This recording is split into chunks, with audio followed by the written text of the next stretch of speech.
I was flying to Miami on a family trip with my son and daughter-in-law, but the flight attendant suddenly whispered, "Pretend you're sick and get off the plane." I thought it was a joke, but she begged, "Please, I beg you." 20 minutes later. Before we continue, please subscribe to the channel and let us know where you are listening in the comments. The afternoon light slanted through my study window, catching dust particles suspended in air that smelled of old paper and lemon furniture polish. I sat at my desk grading history papers I'd kept for 15 years. Nostalgia, maybe, or the stubborn hope that my teaching days still mattered. The house settled around me with its familiar creaks, and I'd almost forgotten I wasn't alone here anymore. Then I heard the front door open downstairs. I looked up, pen hovering over a student's essay about Reconstruction. Christopher and Edith had been living here for 8 months, but they moved through these rooms like ghosts, barely acknowledging my existence. We'd exchanged polite nods in the kitchen, nothing more. Their sudden footsteps on the stairs made my shoulders tense. Edith appeared first in my doorway, Christopher behind her with his hands shoved deep in his pockets. His eyes found the bookshelf, the window, anywhere but my face. "Francis, we need to talk." Edith's voice dripped with artificial sweetness, the kind that precedes bad news or worse requests. I removed my reading glasses slowly, a small defensive gesture I'd perfected over 40 years of dealing with difficult students. "About what?" Christopher shifted his weight. "We've been thinking about family, about how we should spend more time together." "Quality time," Edith added, moving into the room uninvited. She perched on the arm of my reading chair like she owned it. "Before life gets too busy." Before what exactly? I kept my voice level, but my historian's mind was already cataloging inconsistencies. They'd avoided me for months. Why this sudden change? Just, you know how it is. Edith waved her hand dismissively. "Christopher, tell him about Miami." My son finally met my eyes, and what I saw there was desperation poorly masked by forced enthusiasm. "Miami, Dad. Remember when we went when I was 12? Let's recreate those memories. A whole week together, fully paid. Our treat." I set down my pen carefully. "You hated that trip. Said it was boring, wanted to come home early." Christopher's smile faltered. "I was a kid. I see things differently now." The silence stretched. I studied them both. My son, who'd once brought me dandelions and called me his hero, and this woman who'd somehow convinced him that his elderly father was just an obstacle taking up space. Something had shifted between us, but I couldn't pinpoint when exactly. Was it when Christopher lost his job? When their debts started piling up? Or had it been gradual, a slow erosion of respect and love? "When would this trip be?" I asked. "Next week." Edith's response came too quickly. "Everything's arranged, we just need your yes." That evening, Edith insisted on cooking dinner. She never cooked. I sat at the dining room table while she moved around my kitchen with uncomfortable familiarity, opening cabinets, using my dishes. Christopher poured wine with excessive care, his hands trembling slightly when I asked about the trip's timeline. "So this was planned without consulting me?" I accepted the wine glass, watching him over the rim. "We wanted it to be a surprise," Christopher said. "A good surprise." Edith set a plate before me, her movements calculated and precise. She'd worked in medical administration for years, and that clinical efficiency showed in everything she did. "Francis, your life insurance policy is quite substantial. 500,000, right? Very responsible planning on your part." My fork stopped halfway to my mouth. "How do you know the amount?" "Christopher mentioned it once." She sat across from me, cutting her chicken into perfect uniform pieces. "Just conversation." I looked at my son. He was focused intently on his plate, refusing to meet my gaze. The mention of my insurance felt wrong, timed wrong, placed into casual dinner talk where it didn't belong. "I haven't been sleeping well lately," I said, testing them. "My heart feels strange sometimes. Flutter-like." Christopher's eyes lit up for a split second before he caught himself. "You should see a doctor. Have you seen a doctor?" "Christopher worries too much." Edith cut him off smoothly. "You look fine, Francis. Probably just stress." They locked eyes then, just for a moment, but I caught it. Something passed between them, unspoken and knowing. My chest tightened, but not from any heart condition. After dinner, while they retreated to their bedroom downstairs, I found printed flight confirmations on the table, Already booked, my ticket already purchased for next Tuesday. They'd been certain I'd agree, so certain they'd made irreversible plans. I sat alone in my study long after midnight, holding an old photograph of Christopher at age 7, gap-toothed and grinning, hugging my neck like I was the safest place in the world. That boy had become this man downstairs, plotting something I couldn't quite name but felt in my bones. 40 years teaching history had taught me one thing. People leave evidence. Always. Patterns emerge. Motivations become clear when you step back and observe the whole picture, not just isolated incidents. The sudden generosity, the insurance comment, those synchronized glances, the pre-purchased tickets. Morning came with pale light and the decision I'd already made in darkness. I would go to Miami. I would watch them carefully. I would gather evidence the way I'd taught my students to examine primary sources, with skepticism and attention to detail. Christopher knocked on my door at 7, his smile too bright for the early hour. "So, Dad, Miami, what do you say?" "I'll go," I told him, watching his face. Relief flooded his features, followed by something else I couldn't quite identify. Satisfaction, anticipation. "Great, that's wonderful." He gripped the doorframe. "You won't regret it." Edith appeared behind him, her nod almost imperceptible. They'd won this round, or thought they had. I spent that morning packing my suitcase with methodical care. Underwear, shirts, my medication bottles. I paused over those bottles, reading the labels as Edith's words echoed in my mind. Something about health, about my appearance, about not worrying. My hands moved almost on their own, placing the medications in my carry-on instead of the checked luggage. A small act of caution, nothing more. But my training had taught me that survival often depended on small acts, minor precautions that seemed paranoid until they saved your life. The suitcase closed with a decisive click. Miami awaited. And whatever they had planned, I'd be ready. Christopher's car smelled of stale coffee and synthetic air freshener. I sat in the passenger seat with my suitcase balanced on my lap, because he'd claimed the trunk was too full, though I'd seen it was nearly empty when he'd opened it.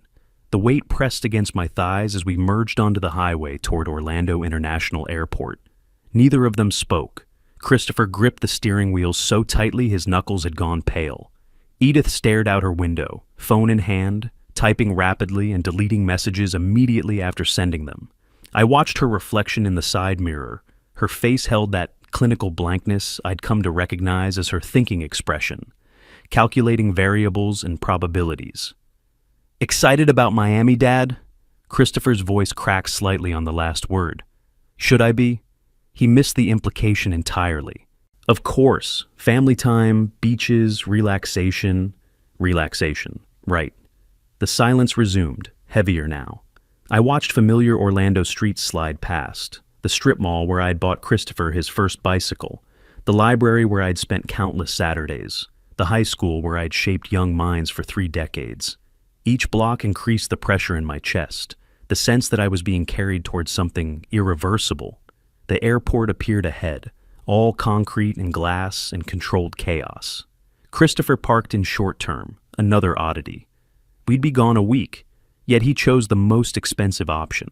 Small details, but they accumulated like evidence in a case I was building against my own family. Security checkpoint arrived too quickly. Edith insisted I go through first, her hand firm on my shoulder, guiding me forward. I placed my carry-on the conveyor belt, watching her watch the screen as my belongings passed through. She leaned forward slightly, checking something, then relaxed when the bag emerged on the other side. "See? Easy," she said, but her relief seemed disproportionate to the simple act of airport security. At the gate, Christopher and Edith boarded immediately with Zone 1, while my ticket relegated me to Zone 3. They disappeared down the jetway without looking back, leaving me standing among strangers, my suitcase handle digging into my palm. When my zone was finally called, I walked slowly, aware of the finality of each step. The jetway stretched ahead, that peculiar liminal space between solid ground and metal tubes suspended in nothing. The aircraft door yawned open, recycled air washing over me, carrying that distinct airplane smell of cleaning chemicals and thousands of previous passengers. I stepped inside, searching for my seat number, when a flight attendant approached. Her name tag read Mildred, and her face held professional pleasantness until she leaned close, pretending to check my boarding pass. Pretend you're feeling ill and leave this aircraft." The words came out as an urgent whisper, her breath warm against my ear. I froze, hand tightening on my carry-on. "Excuse me? I don't understand." But she'd already moved away, tending to overhead bins and smiling at other passengers.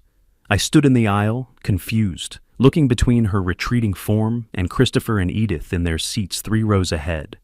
They hadn't noticed the exchange, too focused on their phones. Was this a joke? Some bizarre safety protocol? I took another step toward my row when Mildred returned, her professional mask cracking. Her hands trembled as she touched my elbow. "Sir, I'm begging you. You need to get off this plane, now." I looked into her eyes then and saw genuine terror. Not concern, not confusion, terror.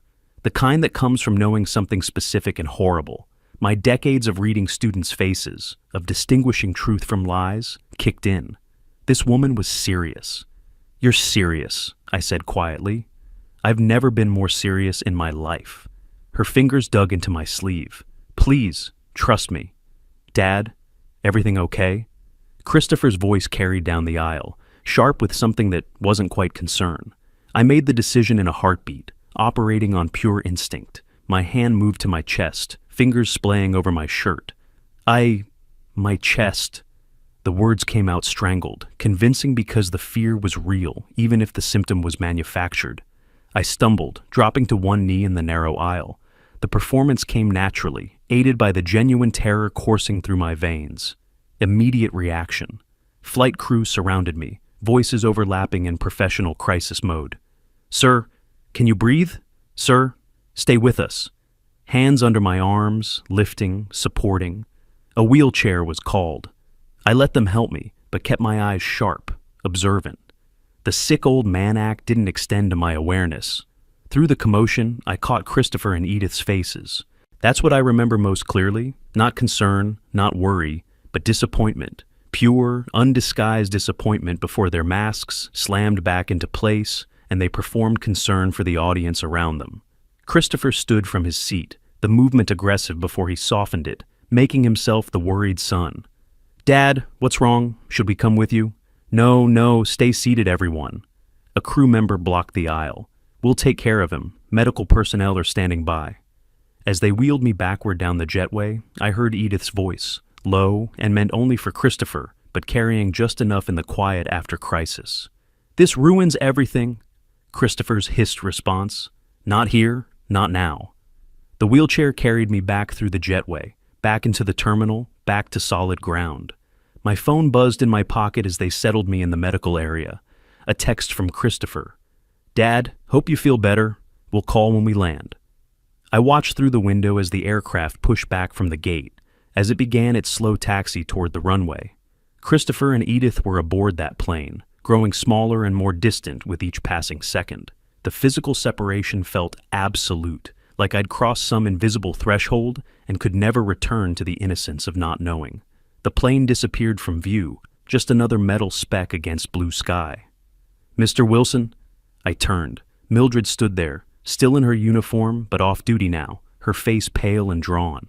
She glanced around the medical area, checking for listeners. "We need to talk," she said, her voice tight with urgency. "Now, somewhere private." The medical room was small and windowless, fluorescent lights buzzing overhead with that persistent electrical hum that sets teeth on edge. A paramedic had just cleared me.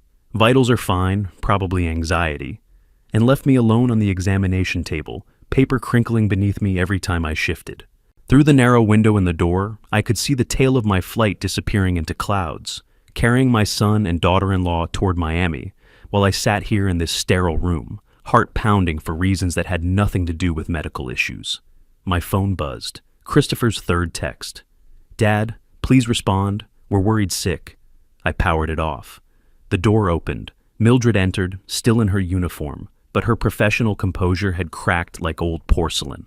She closed the door firmly, checked the hallway through the window once, then turned to face me. Her hands shook. "I need to show you something." Her voice trembled. "What I'm about to do could cost me my job, but I can't let this happen." I straightened on the table, paper rustling. "Show me." She pulled out her phone with fingers that couldn't quite stay steady, unlocked it, navigated to her video library. I recorded part of her phone call, in the restroom, before boarding. She paused, meeting my eyes. Your daughter-in-law's call.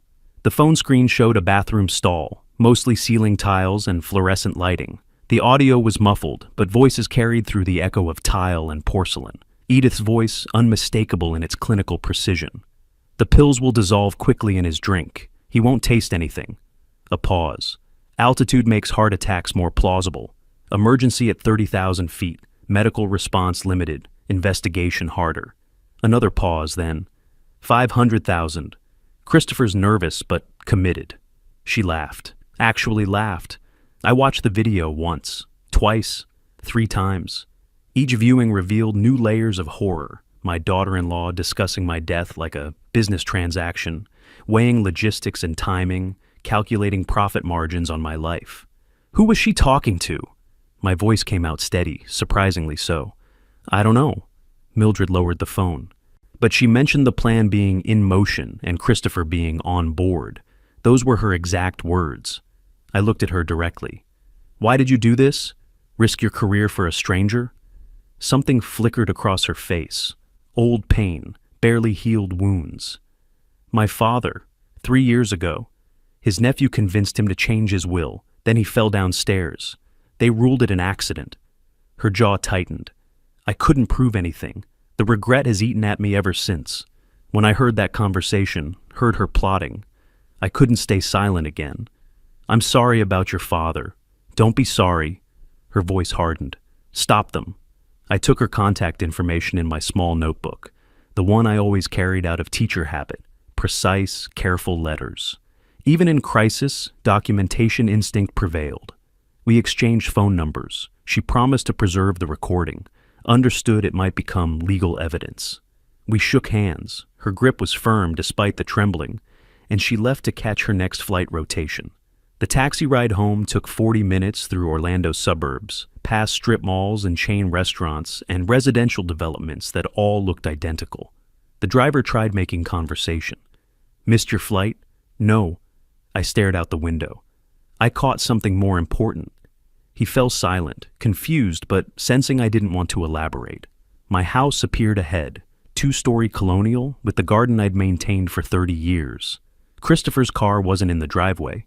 They were in Miami, wondering why their plan had failed, scrambling to adjust. I paid the driver, walked up the path, unlocked my own front door. The house felt different now, violated. Knowing what had been plotted within these walls, discussed at my own dining table, planned in bedrooms down the hall, I set my carry-on by the stairs and went straight to my study. The filing cabinet held decades of documentation, insurance policies, bank statements, legal papers, property deeds. I spread everything across the dining room table, creating a systematic layout, chronological order, categorized by type, teacher's methodology applied to my own survival. Hours passed. The light outside faded to dusk, then darkness. I put on my reading glasses, examined each document under good lighting, looking for inconsistencies, signs of tampering, evidence of the conspiracy Mildred had exposed. I found it. The life insurance beneficiary form, dated 6 months ago, changing primary beneficiary from my niece in Atlanta to Christopher Wilson. The signature at the bottom attempted to mimic my handwriting, but failed. The capital F in Francis was wrong, too elaborate. I never made that flourish. I photographed the document with my phone, evidence preservation. More digging revealed additional horrors. Bank account statements showing transfers I'd never authorized. $38,000 over 6 months. Siphoned in amounts small enough to escape casual notice. A power of attorney document, granting Christopher financial authority, signed with my forged name. Medical records I'd never seen, documenting cognitive decline I'd never experienced. They'd been building a paper trail of my incompetence while I taught night classes at the community center, graded papers, lived my normal life, creating the fiction of a failing mind to justify their control, to explain away my death as natural consequence of deteriorating health. Evidence, timeline, motive, method. I spoke aloud to the empty room, old teaching habit resurfacing. They planned this for months, living in my house, eating my food, plotting my murder. I held up the forged power of attorney, staring at the signature that wasn't mine. This wasn't impulsive. This was systematic, planned, sophisticated. They'd researched, prepared, established legal groundwork for theft and murder, both. The documents remained spread across my dining table. I didn't clean them up, couldn't. They represented physical proof of betrayal, tangible evidence of how thoroughly I'd been deceived. I sat in my reading chair as midnight approached, the house silent around me. My son was in Miami, probably reassuring Edith that they'd find another opportunity, another method. They didn't know I had the recording, didn't know I'd found their forged documents, didn't know the prey had become aware of the hunters. My hands rested on the chair arms, steady now. The shock had burned away, replaced by something colder, more focused. They didn't just try to kill me. They'd been stealing my life piece by piece for months, erasing my autonomy, building toward my erasure. Time to take it back. 3 days had passed since I'd discovered the forged documents. 3 days of avoiding Christopher and Edith's concerned questions, deflecting their attention with vague mentions of stomach trouble from the airport incident. 3 days of research, reading attorney reviews, making discreet calls, organizing evidence into color-coded folders that now sat on my desk in neat stacks. Nicholas Clark arrived precisely at 2 o'clock, as scheduled. Mid-50s, gray threading through his dark hair, expensive briefcase that spoke of successful practice. A state law specialist with 20 years' experience. His handshake was firm, his eyes sharp and assessing. "Mr. Wilson, thank you for trusting me with this." He settled into the chair across from my desk, opened his briefcase, pulled out a laptop and legal pad. "Walk me through what you've found." I slid the first folder across the desk. Blue tab, financial documents. Nicholas's professional composure held through the first few pages, then began cracking as the scope revealed itself. Forged signatures, altered beneficiaries, fraudulent power of attorney. His fingers moved faster, flipping pages, cross-referencing dates, building timeline. "When did you last review these documents personally?" His pen hovered over legal pad. "The insurance policy, 5 years ago when I retired from teaching." "And you never authorized any beneficiary changes?" "Never." My voice was steady, firm. "That policy was meant for my niece in Atlanta. She put herself through nursing school. I wanted her to have something." Nicholas made notes, his writing quick and precise. "Your daughter-in-law, Edith Wilson. What's her professional background?" "Medical administrator, Silver Palms Medical Center. Administrative access to patient records, document templates, physician's signature stamps." Understanding dawned in his eyes. "She created your medical history, made you incompetent on paper, while I was teaching night classes at the community center twice a week." I almost smiled at the irony. Lecturing on civil rights history while being declared cognitively declined in fraudulent medical reports.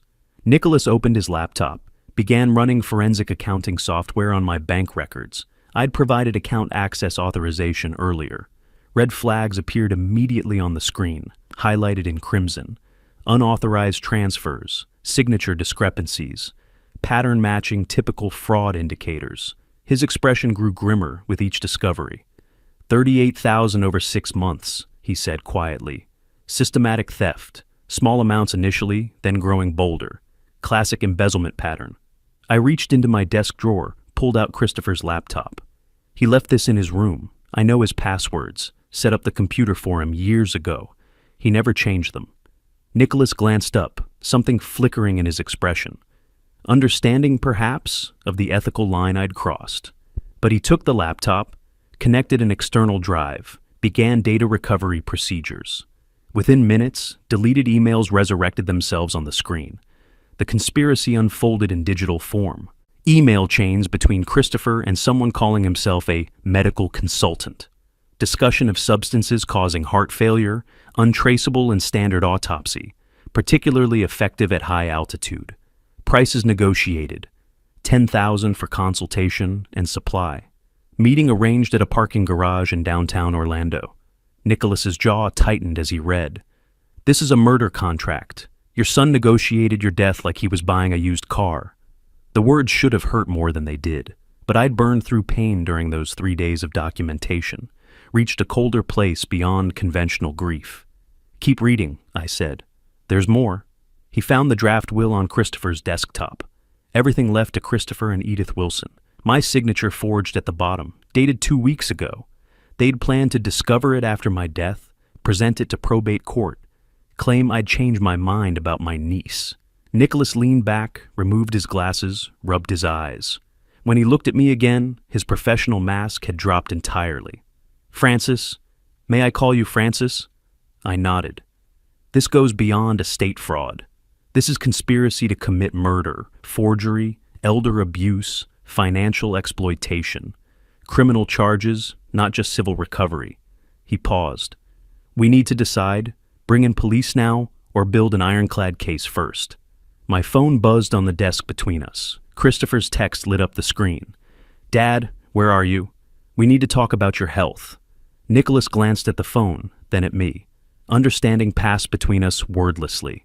The manipulation continued even now, pressure applied to keep me confused and compliant. Build the case first, I said. Make it undeniable, then we strike. He nodded slowly, respect evident in his expression. You've thought about this. I taught strategy through history for 40 years. Sun Tzu, Machiavelli, Napoleon. I learned from the best. I met his eyes. Know your enemy. Choose your battlefield. They're going to realize you know, Nicholas warned. When I file protective orders, block accounts, revoke fraudulent documents, they'll know. Good. My hands rested flat on the desk, steady and calm. Let them panic. Panicked people make mistakes. A slight smile crossed his face. All right then, here's what we do. He spent the next hour outlining strategy, calls to contacts, document examiner for signature analysis, forensic accountant for detailed audit, private investigator for background on the medical consultant. He photographed evidence with high-resolution camera, created digital backups, uploaded everything to encrypted cloud storage. 3 evidence packets, he explained, printing documents and organizing them into folders. 1 for eventual police involvement, 1 for civil proceedings, 1 for you to keep secure off-site. Safe deposit box, not your house. I nodded, absorbing everything. Student mode engaged, learning the machinery of legal warfare.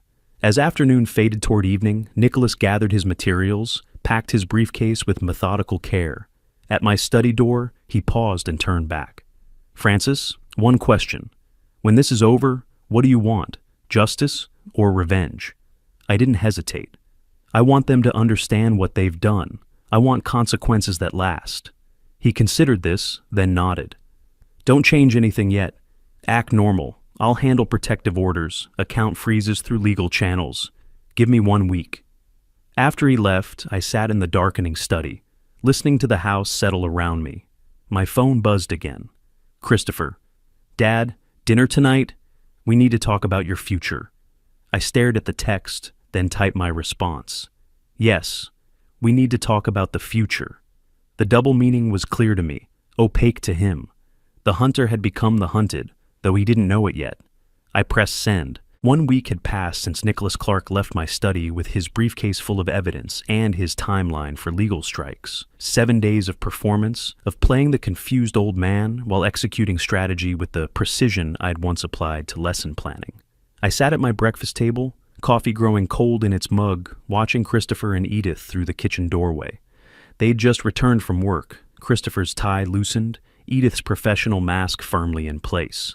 Neither of them knew that, while I'd shuffled around the house asking which pills to take and where I'd left my reading glasses, I'd been methodically destroying the foundation of their conspiracy. Dad? Christopher appeared in the doorway. You okay? You've been staring at that coffee for 10 minutes. I blinked slowly, perfecting the vacant look. Have I? I was just thinking about something. What was I thinking about? I shook my head, confused. It's gone now. The glance they exchanged was triumphant. I watched it happen, watched them see what they wanted to see. Deterioration, decline, the mental incompetence their forged documents claimed. What they didn't see was the security camera above the refrigerator recording every micro-expression, every satisfied smirk. The cameras had been installed 3 days ago, 12 of them throughout the house.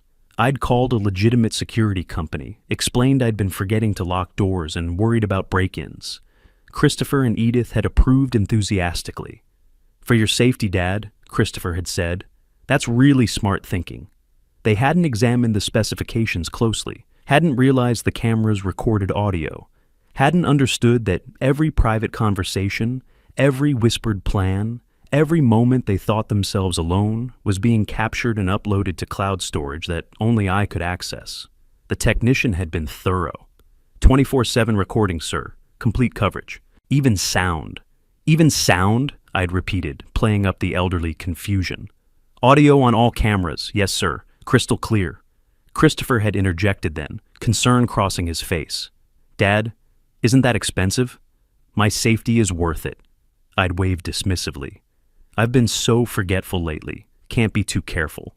That night, I'd added my own enhancement, a small audio recorder tucked into the heating vent above the dining room, the same spot where I'd once caught students cheating during exams, placing a microphone to record their whispered answers. Old teacher trick, new application. The recorder had paid dividends immediately. Christopher and Edith had their most candid conversations late at night in that room, believing themselves private. I'd listened through my headphones, documenting everything. "The plane was supposed to work," Edith had hissed 2 nights ago, frustration cutting through her usual control. "Now we're back to square one." "You said the pills were undetectable," Christopher had shot back. I said a lot of things. Now we need plan B, the incompetency route. What if he resists?" "He won't. Look at him lately. He's already halfway there." I'd recorded it all, my face expressionless in the darkness of my room above them. Evidence accumulating, digital, and damning. But the most dangerous work happened in the deep hours when Christopher slept. His laptop lived on his desk, often left open or barely closed. I'd learned enough from teaching digital literacy classes to navigate file systems, copy drives, recover deleted data. The external hard drive I'd purchased stayed hidden in my study, filling with evidence each night I dared to enter his room. The close call had come 2 nights ago. Progress bar at 88%, my fingers hovering over the disconnect button when I'd heard footsteps in the hallway. I'd yanked the drive free, pocketed it, slipped through the bathroom that connected Christopher's room to the main hallway. My heart had hammered against my ribs, but my hands had remained steady. Decades of maintaining composure in front of challenging students had trained me well. Nicholas and I had met that afternoon in his office, reviewing the copied files, email chains about obtaining substances, browser history researching untraceable poisons, spreadsheet calculations of my net worth, insurance payouts, asset liquidation timelines. Premeditation, Nicholas had said, his voice flat with professional assessment. Not impulsive acts, systematic planning over months. "Good," I'd replied. "I want them to understand this isn't simple fraud. This is attempted murder." The legal machinery had already begun moving. Nicholas had filed protective orders, account freezes, power of attorney revocations, all with carefully delayed notification dates. Christopher and Edith wouldn't discover the blocks until they next attempted transfers. "They won't know until they try to access funds," Nicholas had explained. Then panic. Panicked people make exploitable mistakes. Yesterday, I'd completed the most important task, creating a legitimate new will. Florence Harris, the notary, had been thorough to the point of redundancy. She'd read the entire document aloud, confirmed I understood each provision, recorded a video statement of my intentions. "Your son won't inherit?" she'd asked directly, her experienced eyes searching my face. "My son plotted to murder me for inheritance," I'd replied, clear-eyed and certain. "He'll get exactly what he deserves. Nothing. Everything goes to the Educational Futures Foundation. Scholarships for students who actually value education." She'd nodded, adding extra documentation layers, fingerprints, capacity assessment, multiple witnesses. "I've seen this pattern before," she'd said quietly. "Family members who see elderly relatives as obstacles rather than people. Now, sitting at my breakfast table, performing confusion over which pills to take, I felt the trap tightening around them. Edith approached, her voice dripping false concern. "The blue pills, Francis, for your heart. Here, let me help." "Thank you, dear." I accepted the pills gratefully, swallowed them while she watched. "I don't know what I'd do without you both." The camera above us recorded her satisfied expression, Christopher's approving nod from the doorway. Evidence of their performance, their manipulation, their growing confidence that I was exactly as incompetent as their fraudulent documents claimed. That evening, Nicholas had handed me a burner phone in a parking garage. Neutral location, no cameras, no witnesses.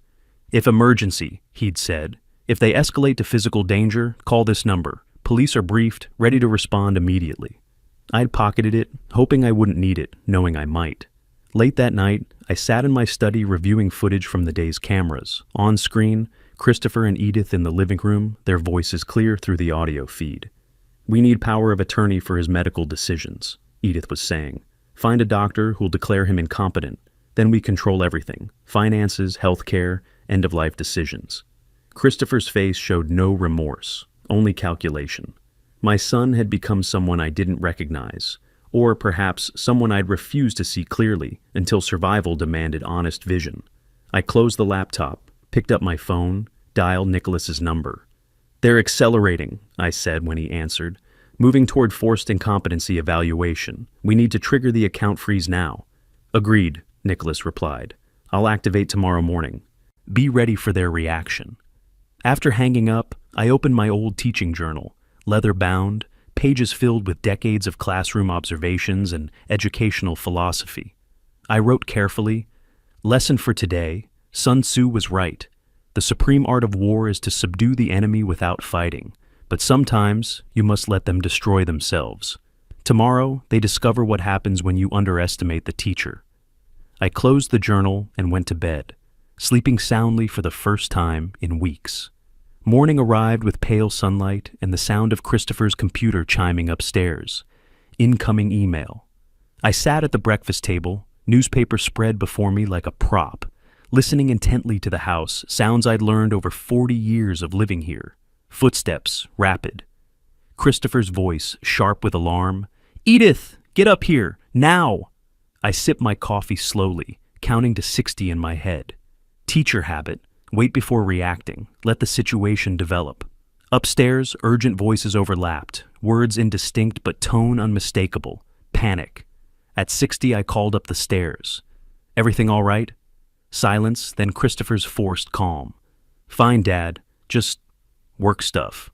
The lie was obvious to everyone. I returned to my newspaper, not reading, just waiting. Throughout the morning, Christopher attempted to access accounts from his home computer. I observed from the hallway, unnoticed. Phone camera recording as error messages multiplied on his screen. Access denied, account locked. Please visit branch in person. His fingers trembled on the keyboard, trying different passwords, different access routes. Each attempt failed. Edith watched over his shoulder, her jaw tight. "Call the bank." He did. I heard his side of the conversation, increasingly desperate explanations about power of attorney, account management agreements, legal authorization. The bank's response must have been unequivocal because Christopher's face went ashen. "They say the account holder must appear in person," he said flatly. "All third-party authorizations suspended pending fraud investigation." For lunch, I made sandwiches, unusual behavior that neither commented on, too absorbed in their crisis. They ate mechanically, phones out, texting people I couldn't identify. Lawyers, probably. Or the mysterious medical consultant from the email chains I'd copied. Dinner, I decided, required something special. I spent the afternoon in the kitchen preparing pot roast the way I'd learned decades ago. Muscle memory from years of cooking for myself after retirement, from the life I'd built that they intended to erase for profit. When they arrived home that evening, I heard them whispering urgently in the hallway before entering. I called them to the table, served food with practiced ease. The domesticity made the conversation more surreal. "Strange thing happened today," I said conversationally, cutting meat into precise pieces. "Bank called about unusual activity on my accounts. Apparently someone's been making unauthorized transfers." I looked up, met their eyes. I asked them to investigate thoroughly. Christopher choked slightly on his water. Edith's fork paused mid-air, trembling almost imperceptibly before she forced herself to continue eating. "Dad," Christopher began, "about that, if you were just helping me manage money like you said," I interrupted gently, "the bank will sort it out, unless—" I let the pause extend. "There's something you need to tell me?"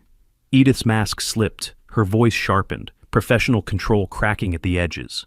Francis, you're clearly confused about your finances. This is exactly why you need our help. Why you need oversight. Oversight. I repeated the word slowly. Interesting choice. Legal oversight. She pushed harder. Medical oversight. For your own protection. Protection from what? I asked mildly. From whom? The silence that followed was its own answer. Christopher stared at his plate. Edith's knuckles whitened around her fork. My phone rang. Nicholas as planned. I answered, keeping my expression neutral. Oh, the bank? Yes, I'll come by tomorrow. Investigation? Of course, whatever's needed to protect my accounts. I watched their faces drain of color as I spoke. Unauthorized access is a serious matter. I appreciate them taking it seriously. After dinner, Christopher approached as I washed dishes. Dad, about tomorrow, maybe I should go with you, help explain the account management we've been doing. I smiled gently, drying a plate with methodical care. That's thoughtful, but I should handle my own finances. I'm not incompetent yet. The word hung in the air. Incompetent. Christopher froze, searching my face. Had I emphasized it deliberately? Did I know about their plans? How much did I understand? I turned back to the dishes, leaving him suspended in uncertainty. Late that night, I lay awake in my bedroom, phone on the nightstand displaying the security feed. Christopher and Edith sat in the living room below, their argument clear through the audio. This is your fault, Edith's voice cut like surgical steel. Your sloppy forgeries, your weak stomach for the original plan. The power of attorney was perfect, Christopher started. Obviously not, since we're locked out of everything. She stood, pacing. The camera followed her movement. We moved to Plan B immediately. Incompetency evaluation. I know people at Silver Palms who need money, who owe favors. We get him declared unfit, become his guardians, control everything, including whether this investigation continues. What doctor would cooperate? Not cooperate. Interpret findings favorably. There's a difference. Her voice dropped, became calculating. I'll arrange it tomorrow. I recorded everything, timestamps preserved, evidence accumulating like compound interest.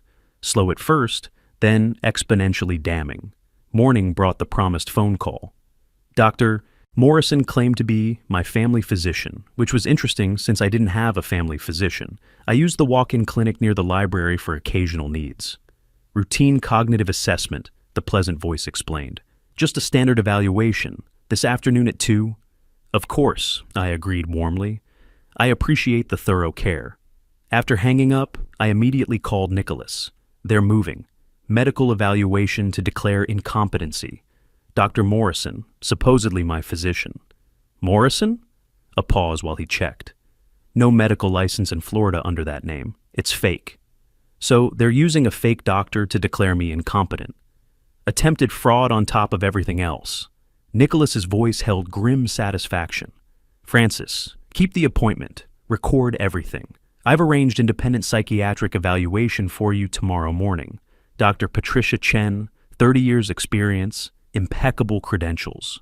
Their fake diagnosis versus real professional assessment. We'll destroy them in court. That afternoon, I drove to the address provided, shared medical building, multiple practices.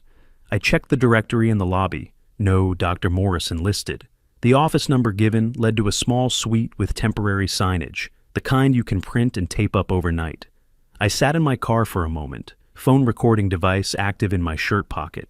Nicholas had texted, "Police on standby if threatened?" I responded, "Everything ready. Let's see how far they'll go." For 40 years, I'd taught students to distinguish truth from manipulation, evidence from assumption, reality from performance. Today I got to demonstrate those lessons in real time. Christopher and Edith had arranged this test thinking I'd fail. They had no idea I'd been preparing my entire professional life for exactly this kind of challenge. I opened the car door and walked toward the building, steady and certain. Dr. Patricia Chen's office smelled of leather furniture and subtle lavender. I sat across from her, completing the final cognitive assessment, pattern recognition puzzles that would have challenged my students, memory questions I answered with dates and details, executive function tests I navigated systematically. Her sharp eyes watched everything. 3 decades of forensic psychiatry, evident in how she observed, not just answers, but approach, methodology, reasoning. Fully competent, she said finally, setting down her pen. No cognitive decline, analytical skills above age group average, no indicators of paranoia or delusion. Frankly, Mr. Wilson, your mental acuity rivals people half your age.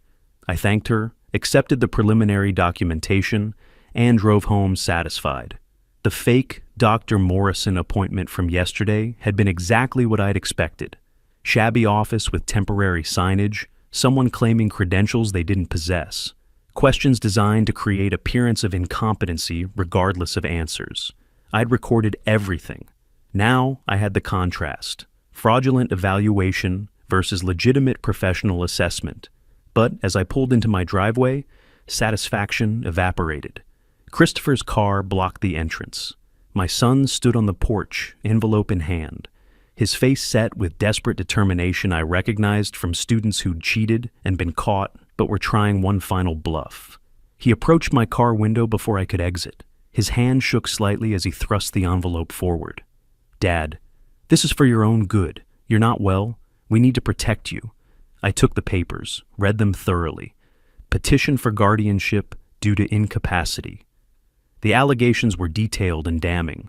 Paranoid delusions regarding family members, progressive memory loss, financial incompetence, danger to self due to unstable behavior.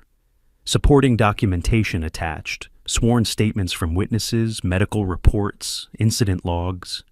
I read every word while Christopher shifted his weight, unable to meet my eyes. "Whose safety, Christopher?" I asked quietly.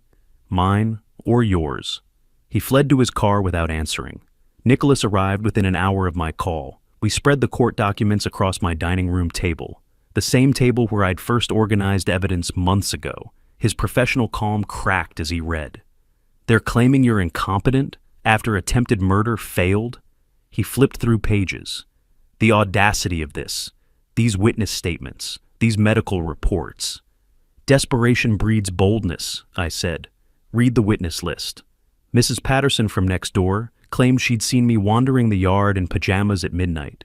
Tom Chen from book club noticed increasing confusion during discussions. Dr. Sarah Williams from Silver Palms Medical provided detailed psychiatric evaluation showing progressive dementia. "You never met Dr. Williams," Nicholas said. "Never. But her credentials are real. Edith arranged this through her medical connections." I pointed to another statement. "And these neighbors, I need to talk to them." That evening I walked door to door, teaching journal in hand. Most neighbors were embarrassed, ashamed. Mrs. Patterson's voice trembled. "Christopher said it was just to help with your care, that you'd approved it. I didn't realize it was for court." "What exactly did you see, Margaret?" "You, outside at night, by the bushes, in your pajamas." I was checking security cameras I'd installed. At 11 p.m., not midnight, in shorts and t-shirt, not pajamas. I kept my voice gentle, teacher comforting confused student. "Christopher showed you what he wanted you to see." She broke down crying, promised to recant. 2 other neighbors had similar stories: manipulation, context removed, innocent behavior twisted. But 3 neighbors refused to speak with me. I learned later Christopher had paid them. 500 here, 300 there. Small amounts to people struggling financially, enough to buy false testimony. The preliminary hearing came 2 weeks later. I sat beside Nicholas, posture straight, taking organized notes, visible demonstration of competency. Christopher and Edith sat across the aisle with their attorney, expensive suit and calculated confidence. Where had Christopher found money for lawyers like this? More debt probably, digging deeper holes. Judge Thompson reviewed both sides' filings with evident skepticism. Court-appointed psychiatric evaluation ordered. Dr. Patricia Chen will conduct assessment and report findings. Nicholas and I exchanged subtle glances. She'd already evaluated me, knew I was competent. The trap was working perfectly. After the hearing, Nicholas wanted immediate action. "We file criminal charges now. Everything we have, attempted murder, fraud, forgery. We can end this." I shook my head. "If we file now, they'll know we have everything. They'll lawyer up completely, maybe flee. I want them to keep digging. Let them think they're winning." "Francis, that's risky." "I taught for 40 years, James. Students reveal most when they think they're succeeding. Right now, Christopher and Edith believe their guardianship petition might work. Let them invest more in that belief. Let them commit more crimes trying to support it. Then we bury them completely. He objected. Professional instinct demanded immediate prosecution, but respected my decision. Client autonomy, even when the client was choosing the difficult path. That evening, I visited the bank, requested complete audit trail of all account activities for the past year. The manager, sympathetic now that investigation had revealed fraud attempts, provided comprehensive records. I spent hours with a highlighter, marking every unauthorized transaction. Visual timeline of theft. Evidence for prosecution. Several weeks passed. Christopher's behavior grew more erratic as his gambling debts became collection threats. I learned this through Nicholas's investigation. $75,000 owed across 3 sources: online sports betting, local card games, casino markers, threatening messages and recovered deleted emails. Timeline showed debt accumulation had accelerated 6 months before the murder plot began. Motive, clear as classroom chalk on blackboard. My phone rang late one evening. Nicholas. Court-appointed evaluation scheduled. Dr. Chen will conduct it next week. Also, Christopher's gambling situation is worse than we thought. Those debts are why he's desperate. Bookmakers don't accept apologies. I absorbed the information, made notes in my growing case files. Everything organized into labeled folders: financial fraud, forged documents, attempted murder, false medical claims, witness tampering, every piece of evidence cross-referenced, timeline visualized. I stood in my study, looking at the wall where I'd assembled everything. Photos, documents, dates connected with string like detective boards in movies. Except this was real, and the conspiracy led to my son and his wife. 40 years I'd taught students that truth requires patience. Evidence must be overwhelming. Presentation must be irrefutable. Christopher and Edith had given me months to build this case while they thought they were winning. Now they'd learned the final lesson. The teacher always knows more than the students realize. Class was almost over. Time for final exam. Dr. Patricia Chen's court-appointed evaluation report sat on Nicholas's conference table between us. I read the conclusion for the second time, savoring each word. Subject demonstrates full cognitive capacity, no evidence of dementia or incompetency, analytical skills above age group average, no indicators of paranoia or delusion. Recommendation: petition for guardianship be denied. Nicholas spread additional documents across the table, months of evidence compilation, organized into devastating presentation. 3-ring binders, color-coded tabs, chronological timeline poster, exhibits numbered and cross-referenced. Teacher recognized fellow educators' methodology. This was curriculum of crimes, comprehensive and irrefutable. We file today, Nicholas stated, not question. Statement. I nodded once. Everything, all of it. The countersuit was 47 pages detailing 18 separate criminal acts. Attempted murder, conspiracy to commit fraud, multiple counts of forgery, elder financial abuse, witness tampering, obstruction of justice. The criminal complaint ran 23 pages. Evidence exhibits filled 2 boxes. Nicholas and his paralegal delivered everything to the courthouse clerk. I watched from nearby bench as the clerk processed paperwork, paused, read further, then called her supervisor. The supervisor read, face growing serious, then picked up the phone to judge's chambers. Within hours, emergency hearing scheduled. The system recognized severity immediately. That afternoon, professional process server went to my house, where Christopher and Edith still lived because I'd never formally evicted them. Strategic decision to keep them close, monitored.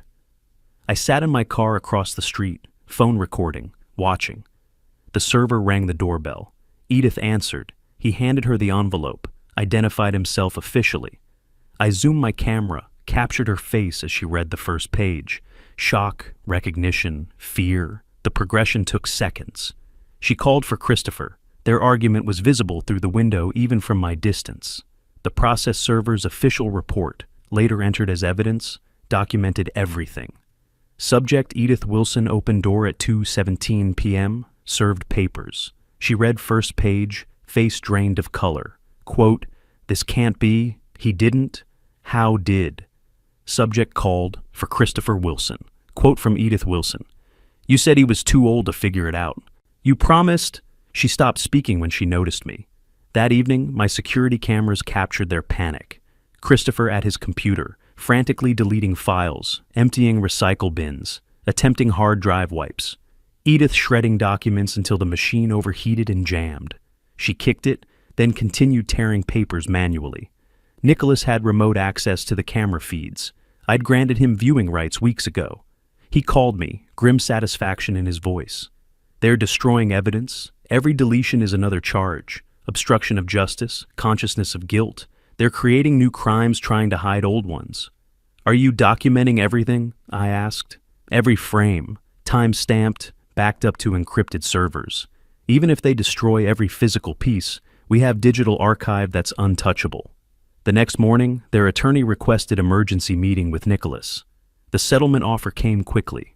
Christopher and Edith would return the $38,000, vacate the property immediately, relinquish all inheritance claims, accept permanent restraining order. In exchange, I'd drop criminal charges. Nicholas brought the offer to my house. We sat in the dining room where this had all begun, where I'd first spread evidence and understood the scope of betrayal. I read the settlement terms slowly, then looked at Nicholas. They want to walk away, pay back stolen money, promise to behave, and face no consequences for trying to kill me. That's the offer. I tore the paper in half, then quarters, then smaller pieces. Let them fall onto the table like snow. They tried to murder me, James. Not steal from me, murder me. Edith researched undetectable poisons. Christopher negotiated my death price. They planned it for months while living in my house, eating my food, pretending concern. Trial is unpredictable.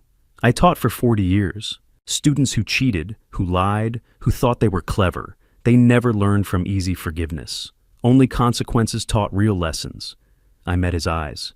Christopher and Edith need that lesson. Schedule trial, public trial. I want jury verdict. I want public record. I want justice, not convenience.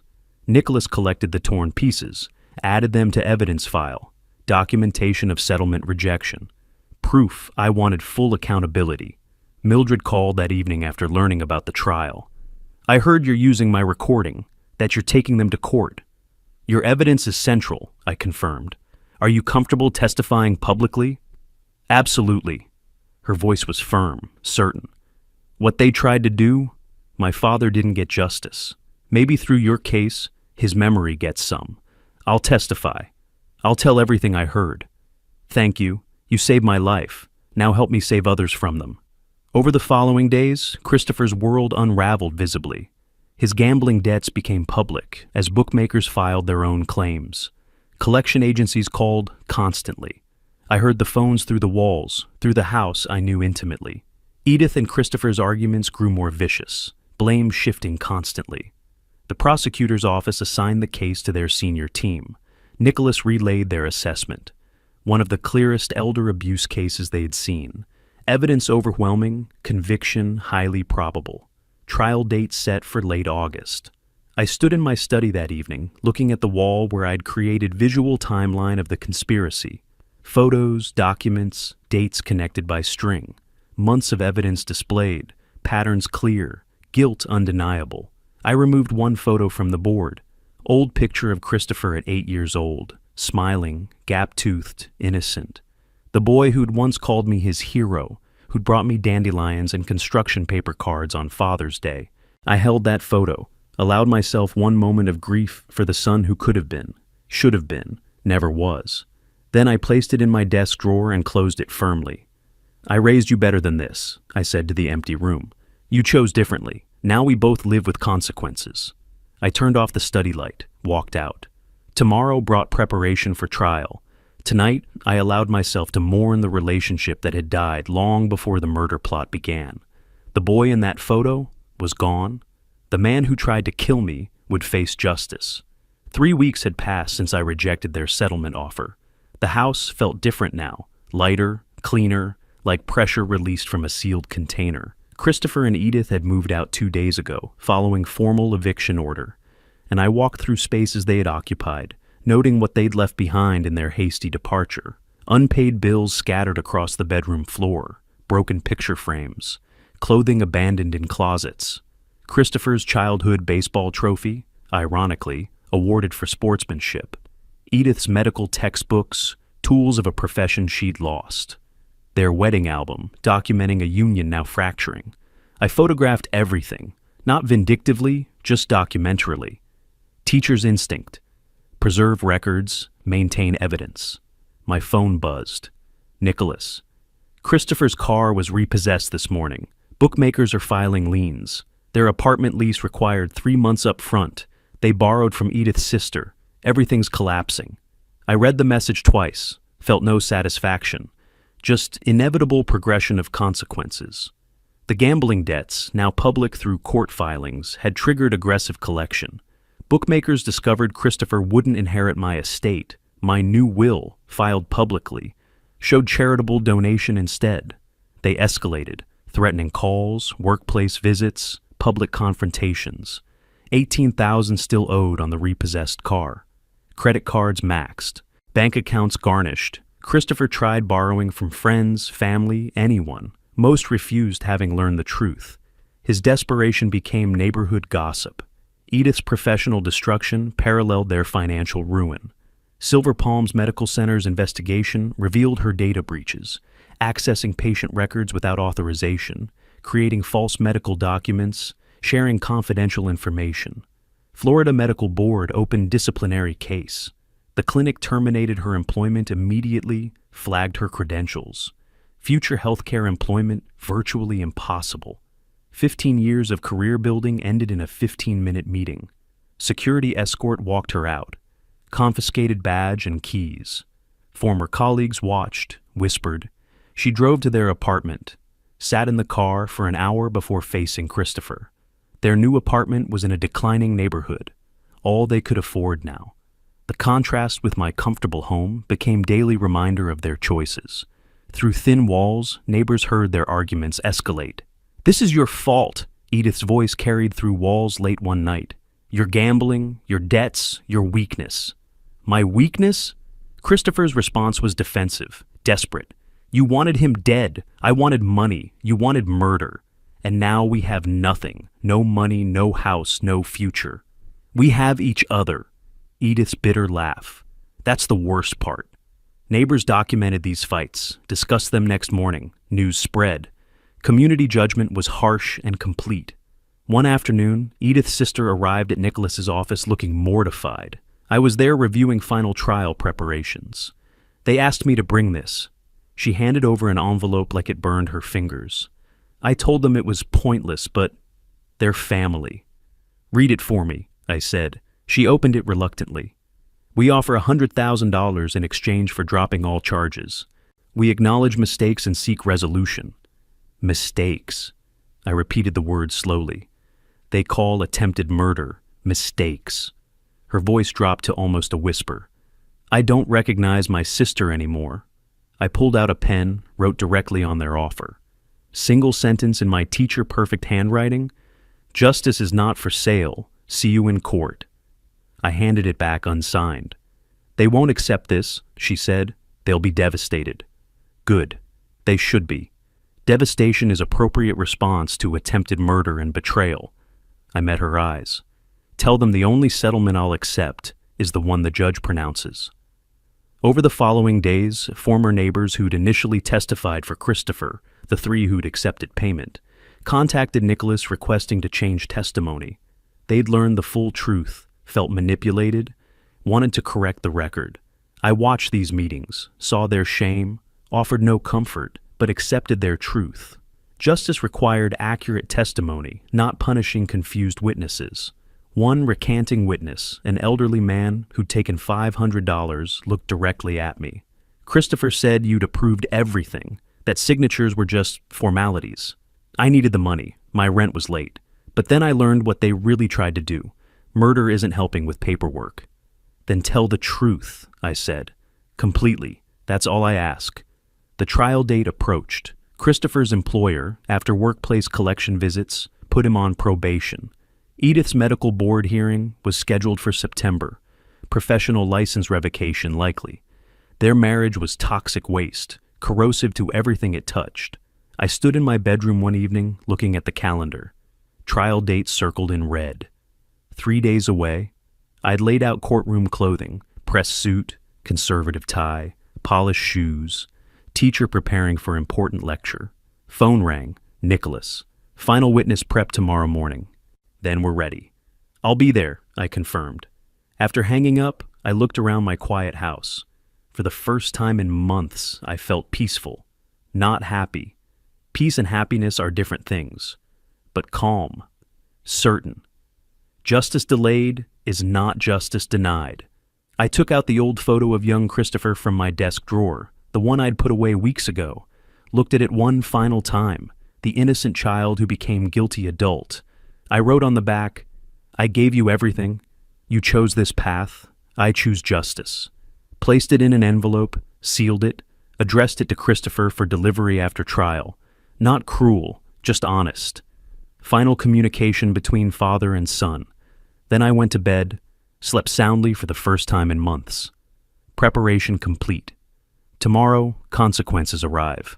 The morning of trial arrived with sunrise just beginning to paint Orlando's sky. I woke early, dressed carefully in the suit I'd laid out the previous night. Tie knotted precisely, muscle memory from 40 years of professional dressing, shoes polished until they reflected light. Breakfast was simple, coffee, toast, routine maintained despite the day's significance. I reviewed nothing.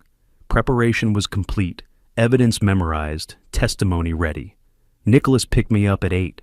We drove to the courthouse in comfortable silence, professionals prepared for performance. I watched morning traffic, ordinary people beginning ordinary days. Mine would be anything but ordinary, but necessary. Justice requires witnesses, requires public record, requires official pronouncement. The courtroom filled quickly. Media present. The case had attracted attention. Christopher and Edith sat with their attorney, looking diminished, defeated before verdict was announced. I sat behind the prosecution table, posture straight, calm. Judge entered. Everyone rose. The prosecutor's opening statement outlined the conspiracy clearly. Evidence will show defendants plotted to murder Francis Wilson for insurance money. They researched methods, obtained substances, created false documents, manipulated medical systems. Only intervention by alert flight attendant prevented this murder. Defense offered weak argument about family misunderstandings and poor communication. The jury's attention remained on the prosecution. Evidence presentation was systematic and devastating. Mildred's video played on courtroom screens. Her recording filled the room. Edith's voice unmistakable. Pills in his drink. Heart attack at altitude. 500,000. Christopher flinched hearing it. Edith stared straight ahead, jaw clenched. Mildred took the stand, voice shaking initially, but strengthening as she testified. I heard her clearly. She talked about heart attack, about altitude making it believable. She mentioned insurance money. I recorded it because I knew I had to have proof. Defense attempted cross-examination. "Isn't it true you were in financial distress yourself?" Mildred's response was firm. "I didn't misinterpret murder. My financial situation is exactly why I understand desperation. But I didn't let it make me a killer." Forensic document examiner confirmed signature forgeries. Bank representatives detailed unauthorized transfers totaling $38,000. Dr. Patricia Chen testified to my full mental competency, destroying the incompetency claims entirely. Email evidence showed correspondence with medical consultant about lethal substances. Each piece built an irrefutable case. Then I took the stand. Oath administered, I settled into the witness chair. 40 years teaching had prepared me for public speaking, managing attention, delivering information clearly. "When did you first suspect something was wrong?" the prosecutor asked. The invitation to Miami was unusual, their sudden attention after months of distance. Small things that pattern recognition tells you matter. "What did you do?" "What I taught students for 40 years. Gather evidence, document everything, verify sources, build comprehensive case before drawing conclusions. I applied academic rigor to my own survival. Defense attorney's cross-examination was brief, ineffective.